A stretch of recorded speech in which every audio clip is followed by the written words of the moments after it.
Yang ngurusi video-video padalan, podcast, segala macam itu sebelah sana. Defense itu keuangan, Pak. Siap. Nah, lalu ya ini video production sama apa? Sama HRD sebelah sana. Nanti yang sebelah sana terkait saya kan ada usahanya keluarga juga. Siap. Terus ya Persebaya sebenarnya cuma Ojol, Pak. ojol itu aja. Persebaya kan dia besar DBL masih ya. Pada DBL kan kalau lihat di sini kan seluruh Indonesia. Jadi kita bikin banyak paling office. Karena kita dari Aceh sampai ke tahun ini mungkin juga ada Mimika, ada mulai expand lagi ya, itu untuk presentasi 42.000. 42.000. Penontonnya sekarang 2 juta. Hampir 2 juta ya. 1,8 ya. Hampir 2 juta. Yang ke stadion kayak misalnya contohnya kayak di ini terkait dengan SMA ya. Ini berapa? Ini 5.000 ya. 5.000. Yang gede kan di Jogja, kemudian kan baru ada gede. Ya, sebenarnya sih DBL sebenarnya di sini yang utama. Tapi ya Persebaya sejak 2017 kan di akuisisi. Jadi manajemennya sebenarnya ya orang DBL semua. Mungkin kalau misalnya apa, anak muda kan di sini semua Pak. Kalau saya sih, ya, saya sih praktis nggak punya ruangan. Ya gue jadikan ruangan podcast kan. Kalau saya nggak pernah di kantor juga. Mohon maaf, kantornya berantakan Pak. Ini kantor. Ini menginspirasi kita dulu. Kantor kita tuh gedenya segini dulu. Ternyata ruangnya cuma segini aja Bang. Ya kita terbuka di sini, jadi semua bisa lihat semua. Ya. Kita di ruangan sana. Ya, bisa. Ya, mohon maaf turunnya nggak bisa banyak ya.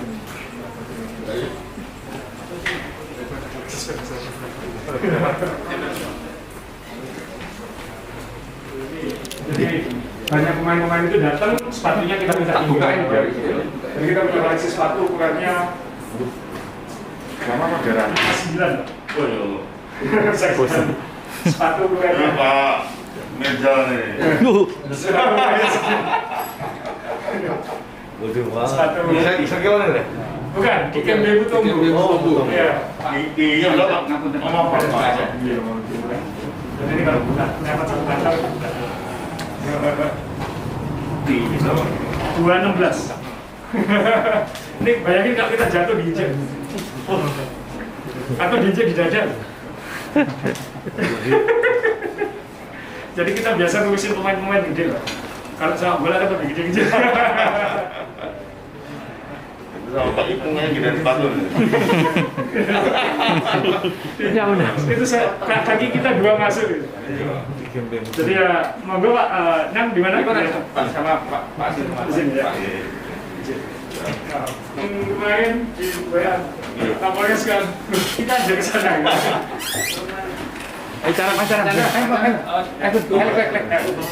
Dan Surabaya sebagai kota besar kedua ini kan jadi barometer. Ekses efek daripada pandangan positif ini kan berbanding lurus dengan suasana masyarakat. Nah ini yang kita jaga juga dengan aktivitas masyarakat yang semakin meningkat. Karena untuk rasio kita yang jumlahnya cuma 2.600 saat ini berbanding 1.350 Pak. Artinya angka yang mustahil untuk mampu melakukan secara kuat fungsi kepolisiannya. Ada fungsi preventifnya kita ke depan. Kehadiran sama berita positif, makanya kami kerja kerasnya dengan jumlah 1/3 kekuatan per hari, Pak. Ya, kita hanya bisa memanfaatkan digitalisasi tentang kehadiran Polri di mana-mana menjaga keamanan. Nah ini direspon positif dengan ketaatan masyarakat untuk membantu, gitu Pak.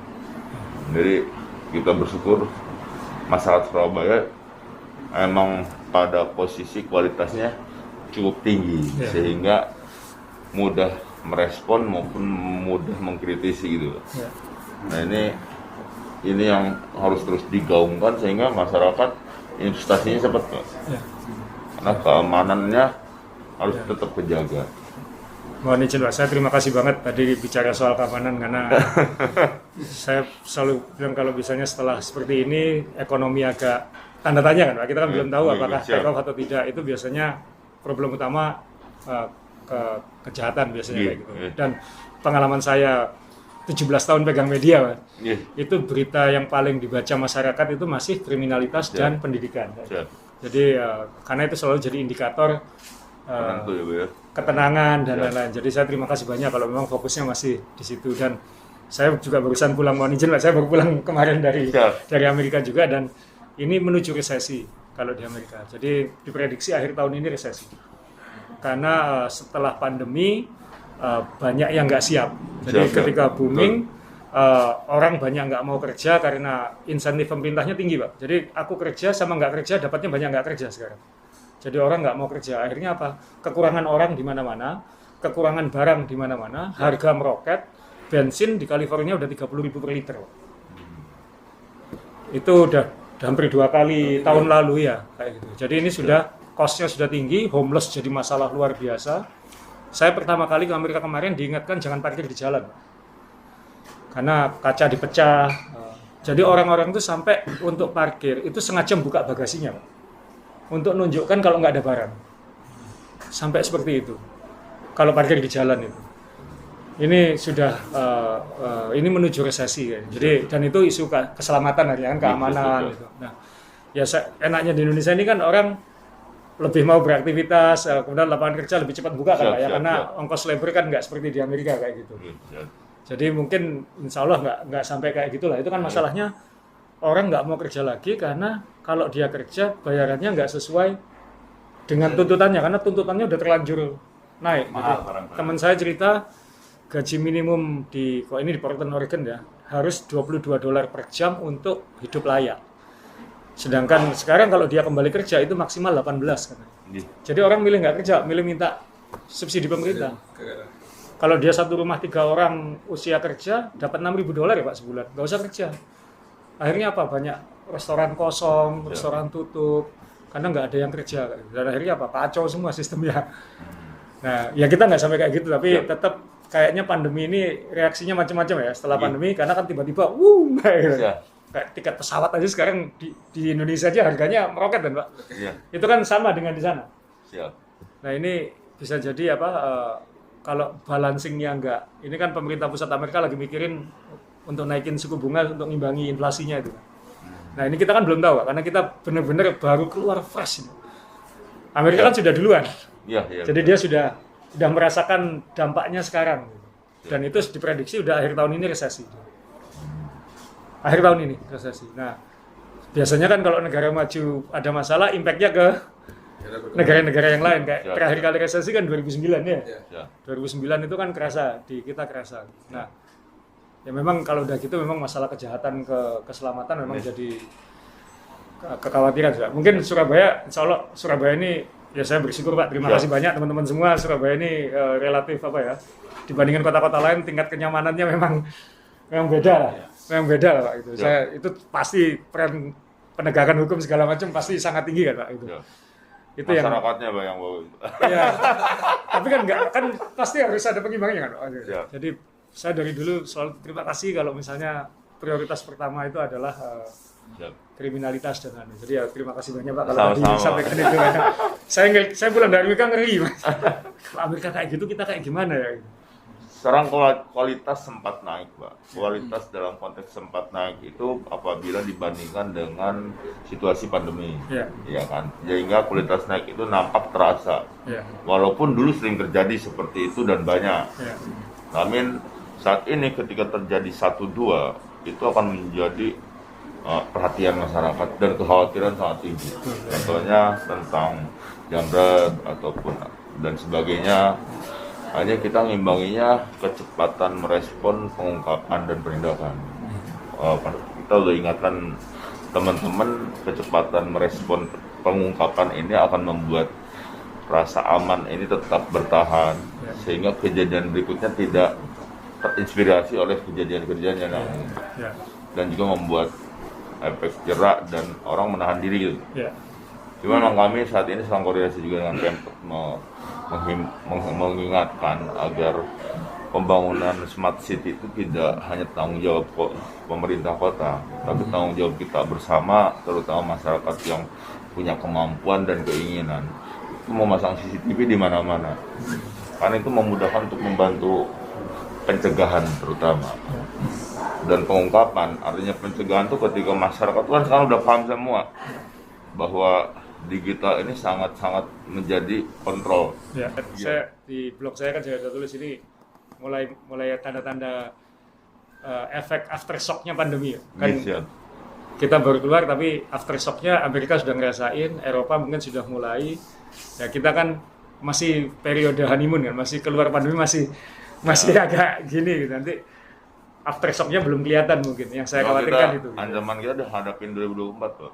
Wah ya, apalagi kita ada 2024. Ini yang kita antisipasi agar masyarakat Surabaya tidak terganggu ya. Maksudnya jangan terlibat terlalu jauh mengganggu Kak, yang merugikan situasi. Ya kan?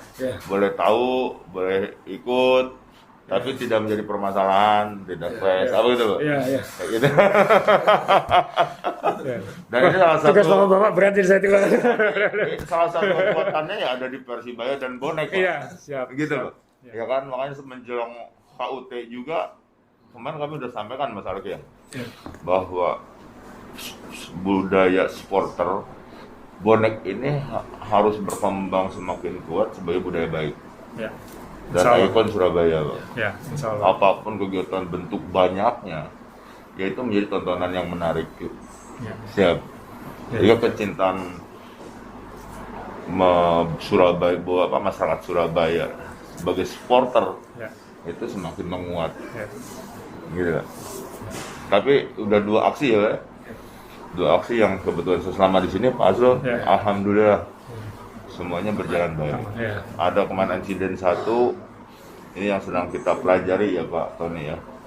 Artinya saya maaf bahwa itu adalah oknum masyarakat yang mengatasnamakan bonek. Gitu loh. Karena pada dasarnya dia tidak menonton. Dia menggunakan atribut bonek dan dia menyakitin masyarakat.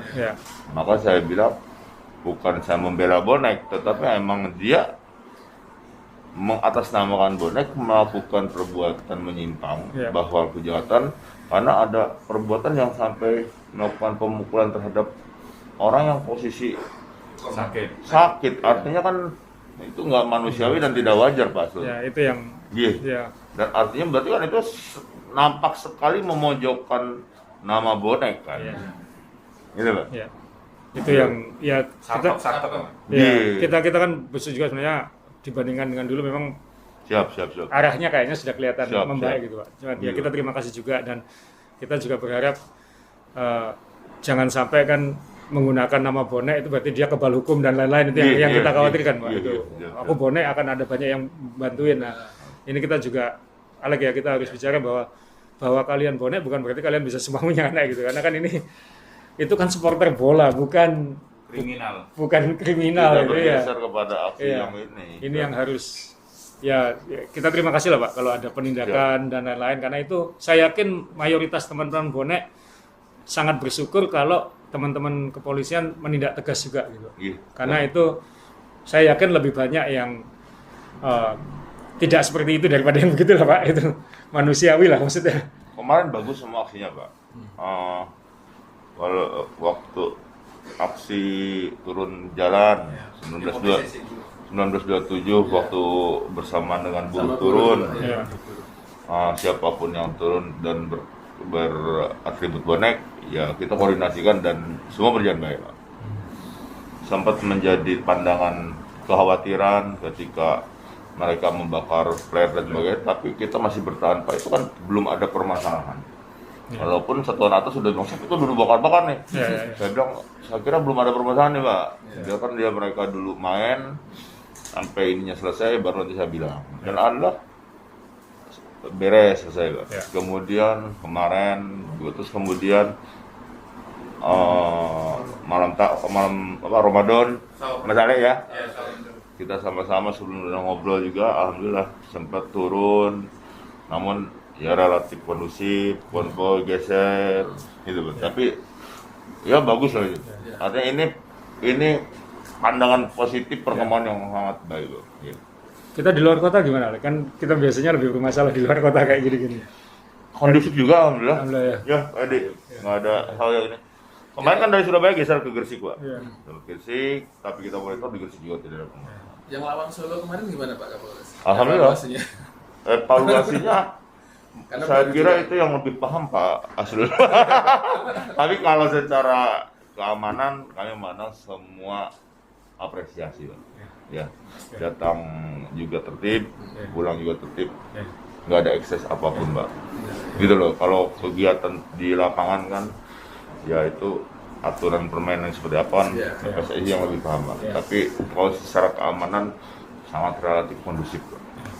Gitu Karena loh. kalau lancar, insya Allah liganya kan mulai Juli Pak. Iya, Tanggal ya, 23 ya, Juli, jadi ya. masih 1 bulan lagi. Ya, Kita belum tahu jadwalnya, tapi kalau lancar akhir Juli kan Ya. kita akan ada ya 2 minggu sekali pertandingan Ya. di Surabaya, 2 minggu sekali. Itu yang kami harus siapkan. kalau Jadwal belum ada ya? Belum mulai.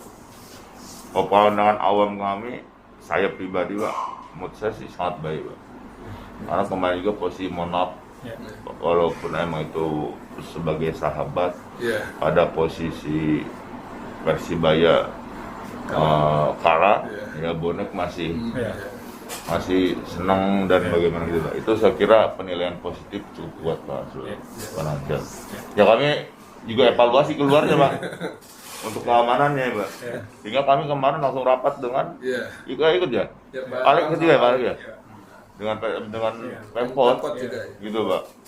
Gitu, Pak. Untuk agar buat A, B, C, D, E sehingga masyarakat lebih nyaman ya. Akses segala macam. Akses, pagar, Ya. ya kemudian untuk penonton ya Pak Tony ya, untuk para apa namanya panitia marshal ya, Masal. ya sehingga yang masuk ke VIP ini Pak, Iya. ya kan jangan sampai keluar masuk bawa dua, gitu loh Pak. Iya. Artinya kami tidak melarang, namun etikanya mungkin harus diantisipasi, jangan sampai yang masuk ini membawa ancaman Pak ini. Iya. Gitu Pak, itu yang kita jaga. Gitu Pak, kita mau screening yang di sini, justru yang lewat jalur VIP Yang lolos. lolos. Ya, artinya komitmennya sama-sama izin. Gitu. Ya. Betul, Pak. Dan waktu kemarin dorong pun Pak, mohon maaf, Marcel ini kabur duluan. Ya. Ini mungkin harus dievaluasi juga. Kita bukan nyalahkan, mohon maaf. Iya, Artinya saling mengisi sehingga kekuatan yang adip betul-betul produktif semua. Ya gitu Pak. Gitu Pak. Ya kita terima kasih Pak Kementerian juga sejarah pertandingan pertama. Setelah 2 tahun. Ya. Besok izin Pak Kapolres. Iya. Besok rencananya kita ulang tahunnya kita numpang di Sikatan Pak. Iya, iya, ya. Jadi kemarin sih Ananta dari tim Panpel udah koordinasi dengan teman-teman di Polres juga tentang randornya. Baik, iya, iya. Jadi nanti kita siapin sound system apa segala macam kebutuhan pendukungnya di situ Pak. Baik, baik, ya.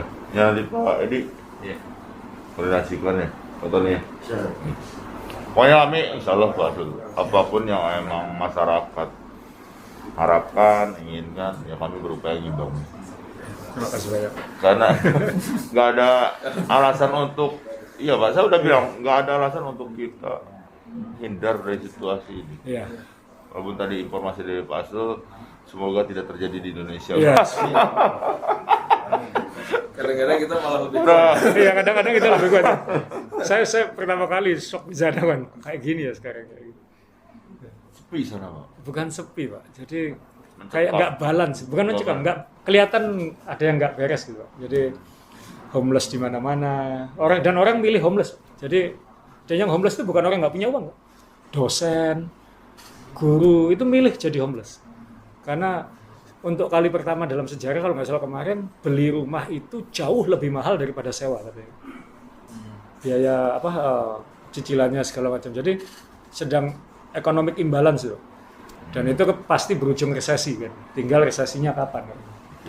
Jadi orang milih nggak punya rumah atau nggak nyewa rumah karena sudah nggak balance. Dan ongkos bahan bakar jadi kayak gitu kan Pak.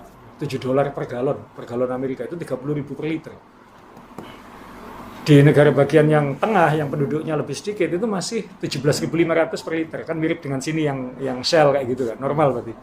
Tapi di kota-kota gedenya itu malah lagi timpang banget gitu. Dan itu muncul mulai masalah-masalah ya kriminalitas itu kan, pemecahan kaca mobil, perampokan yang baru beberapa bulan lalu kan Louis Vuitton-nya San Francisco dalam di bawah 1 menit kosong. Dan diserbu massal, kosong. Ini Louis Vuitton di pusat kota, kayak gitu. Jadi sedang ada masalah itu di sana sekarang karena ekonomi. Malah yang mengerikan kemarin ada aturan saking polisinya nggak ngatasi. Ini mohon maaf saya sampaikan. Kalau nilai pencuriannya di bawah angka sekian itu polisi nggak akan bertindak. Oh, itu secara kalau murah nggak? Iya, karena sudah nggak ngatasi, Pak. Jadi itu sudah tanda kutip mengizinkan perampasan kan. Wah, banyak. Saya kirim linknya nanti Pak ya. Saya kirim link Pak ya. Saya kirim linknya. Berarti udah banyak yang mundur jadi kesan saya Oh, ya, jadi, iya. Ini lagi benar-benar lagi nggak balance. Kayak Bapak bilang kan, jumlah polisinya nggak balance dengan jumlah masyarakatnya. Ini kan fenomena global berarti kayak gitu. Dan di sana saking nggak ngatasinya sampai yaudah kalau nilai kalau nggak salah di bawah $5.000 atau apa, itu sudah laporan itu akan diabaikan. Jadi ngeri sekarang. Itu Di yang. sana hasrat berbuat kejahatannya lebih tinggi kayaknya daripada ini. Wah, tuntutan ekonominya kan jauh lebih tinggi ya. Kan untuk makan kan nggak cukup $10 sekarang. Sekali makan. Ya. McD itu sekarang $8, $9. Iya. Di sana kan tidak menang gotong royong. Iya, betul. Itu sangat betul, Pak. Sangat betul ya. Solusinya gotong royong juga. Ya. Di sana mungkin ada orang dicopet, dipukuli, mungkin yang lihat jar-jar aja. Kalau di sini kan dikeroyok juga Pak Mas. Ya. Cuman kan yang saya khawatirin kalau akhir tahun ini negara-negara maju resesi itu nanti akan ada economic impact ke Pasti. yang lain. Acaranya gimana nanti untuk di rencana? Apanya Pak? Untuk di Sikatan? Di depan Pak, di Di depan. halaman. Iya. Pak di sini. Nah, di jalan sama di halaman. Nah. Iya. Karena kalau di halaman aja nanti pasti nggak cukup Pak. Ya. Izin nanti ada kayak semacam ya band-band kecil-kecilan lah Iya. Pak. Iya. Itu yang penciptanya Song for Pride ya bandnya dia suruh main di situ lah Baik, agak malaman nanti kan. Ya. Kita pertandingan dengan 8:30. Baik. Kebetulan kan 9. kebetulan waktu besok malam itu berbarengan dengan Persebaya lawan Persib kayak gitu. Iya. Jadi nanti habis nonton bareng baru ada waktu jeda sejam, nanti ada doa bersama, ada Ya. semacam hiburan dikit-dikit. Memang udah disiapin sama Pak Tony ID-nya, Pak.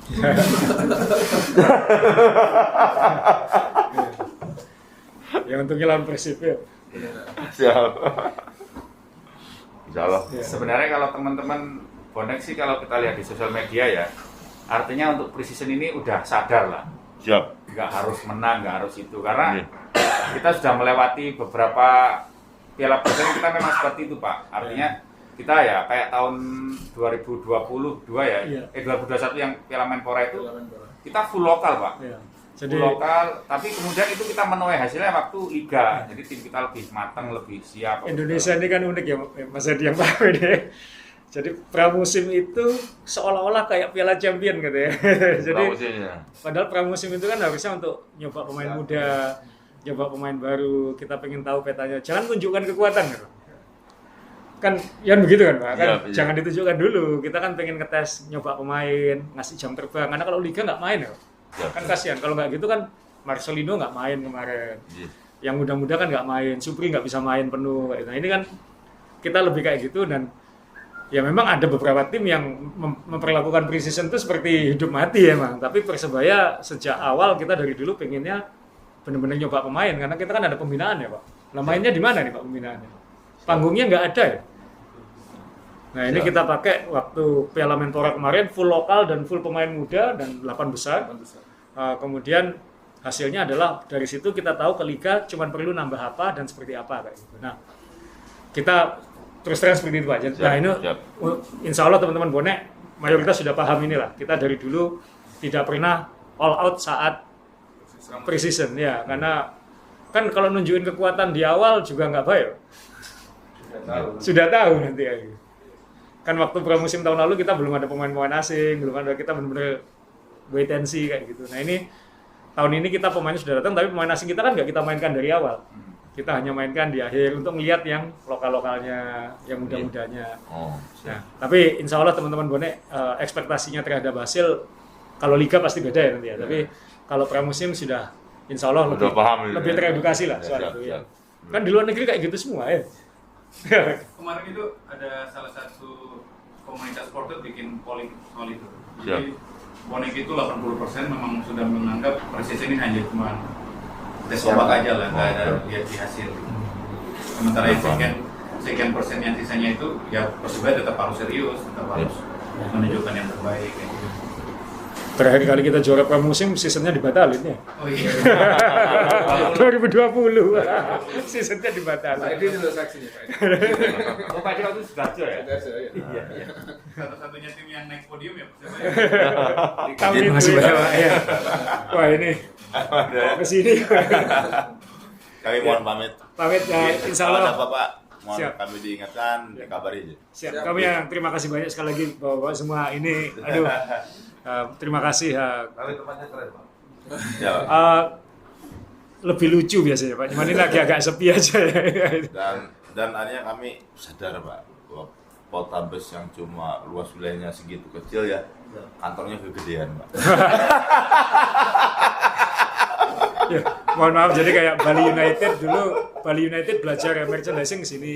Pak Erick Thohir kan ke sini kapan hari kayak gitu. Jadi ya, ini memang kalau orang mengira olahraga itu ngelolanya kayak kalau tim sepak bola lain saya nggak tahu kayak gimana, tapi kalau di sini kan dikelola kayak perusahaan. Jadi ya pakai struktur perusahaan gitu, direktur operasional, media, sekretaris tim. Jadi ada departemennya gitu.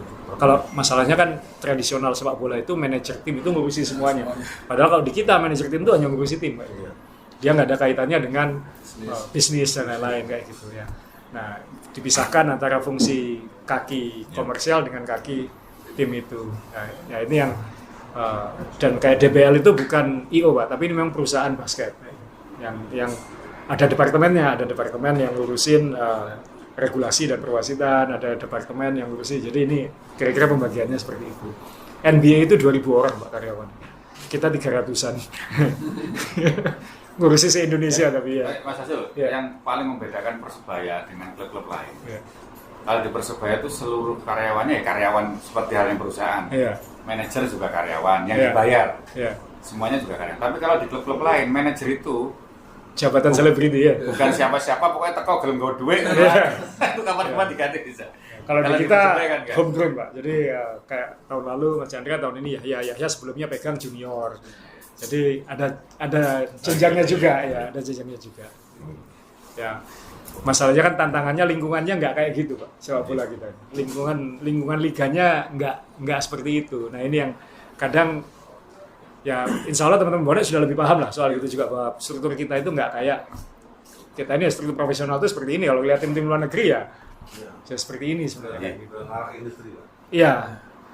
Persipura misalnya manajernya itu anggota dewan di DPR RI misalnya yang tidak kaitan dengan perusahaan. Oh iya. Dari 18 tim itu hanya 3 atau 4 yang sudah Persib, Persebaya, Bali 3. Iya. Ya Solo menuju ke sana. Maunya Mas Kaisang kayak gitu. Udah pro betul ya. Ya Solo mau kayak gitu. Tinggal 2 tim yang baru promosi, Ran sama Dewa itu kan. Enggak. Ya, Ya itu nggak punya basis kota, nggak punya ini kan agak tantangan. Ya tapi ya kita moga-moga nanti makin banyak yang anak muda yang masuk yang karena semakin kan jadi kalau rapat liga itu kalau semakin banyak yang pemikirannya industri itu insya Allah isu-isu sosialnya juga berkurang Pak. Gitu. Karena kadang-kadang bonek nanti sudah pinter Pak ya, sekarang sudah makin pinter lah. Tapi kalau bonek nanti sudah bisa berpikir modern. Tapi kalau supporter lain enggak, kan kepancing terus. Kayak kemarin tidak ada nyanyian rasis di GBT, di stadion lain bonek masih dihina, kan mancing lagi Pak. Itu kan kadang-kadang tantangan kita kan itu Pak. Lah kita ngirim-ngirim kok sana boleh Mas, waduh susah ngomongnya Anda. Tapi Pak Wali berbanding lurus Pak, kemarin kami masukkan Koninya itu Pak. Mungkin kita lihat sekarang Koninya kunjut terus apapun ditandingkan. Nah mudah-mudahan juga mensupport bola. Kami udah sarankan kemarin dari level SD, SMP, SMA itu running terus sampai ke perusahaan.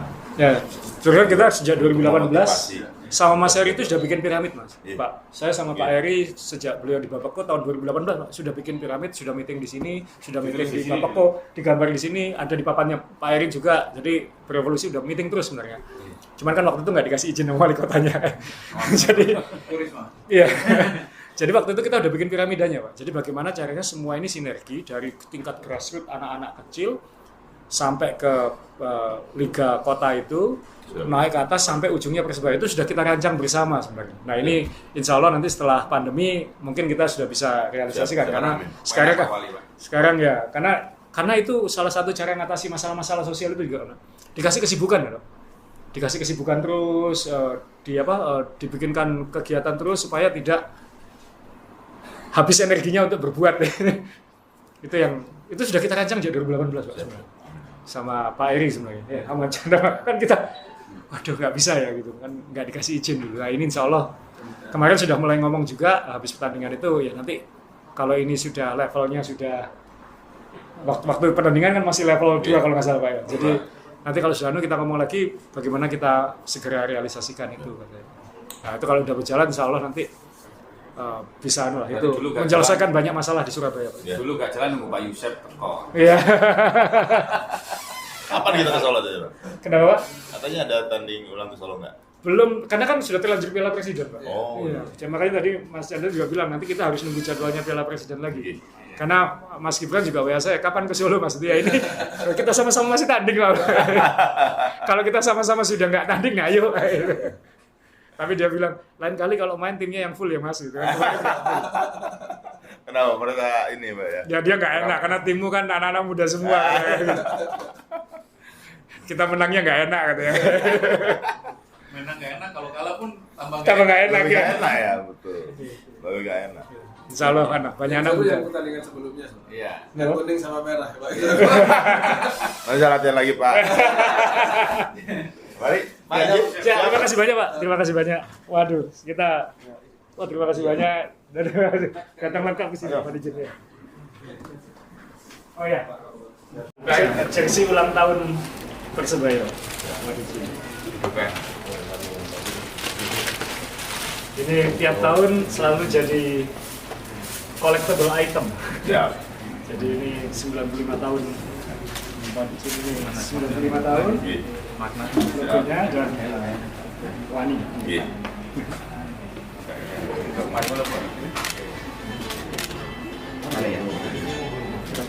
Di belakang ya Pak? Di belakang. Belakangnya yang bagus. Nah.